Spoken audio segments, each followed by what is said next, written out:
Happy low carb po sa ating lahat. Samahan niyo po akong gumawa or magluto nitong aking pork chop with green beans. So, ayan guys. Ang ginawa po natin, syempre nakikita nyo naman, naluto na yan. Pero mamaya-maya, tapusin nyo po ang aking video para malaman nyo kung paano ko po niluto itong aking pork chop with and green beans pala. So, ayan guys, uumpisahan na natin. Syempre, kailangan natin ang pork chop natin, no? Tapos, syempre, green beans. Pero, ang ating pagluto po ng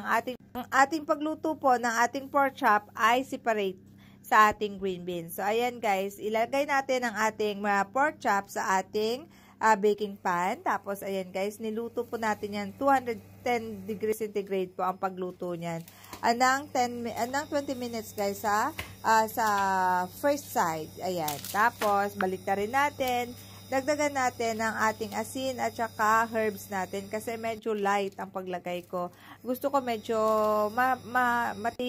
malasahan mo yung kanyang asin. So, ayan guys.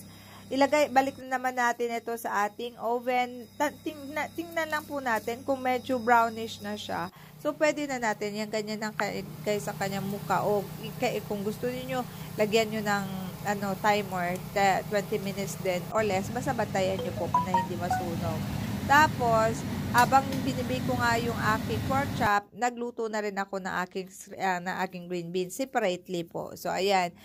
Crunchy po siya ang aking green beans nang inahon ko po siya sa aking pinakuluang tubig. So, ayan guys. Tapos, nilagay ko sa Pyrex, nilagyan ko ng herbs, herb de Provence, tapos asin din, tapos yung dinuro kong bawang at saka sibuyas. Tapos, ilalagay na natin, ihalo-haluin natin to guys para magiging even ang pag-spread ng ating mga ingredients na dinagdag. Tapos, ilalagay na natin to guys ang ating nilutong pork chop sa taas. So, ayan guys, nakikita nyo. Salansanin natin maigi. Tapos, pag nailagay na natin lahat ito guys, doon na rin natin, lulutuin para natin doon sa ating oven din.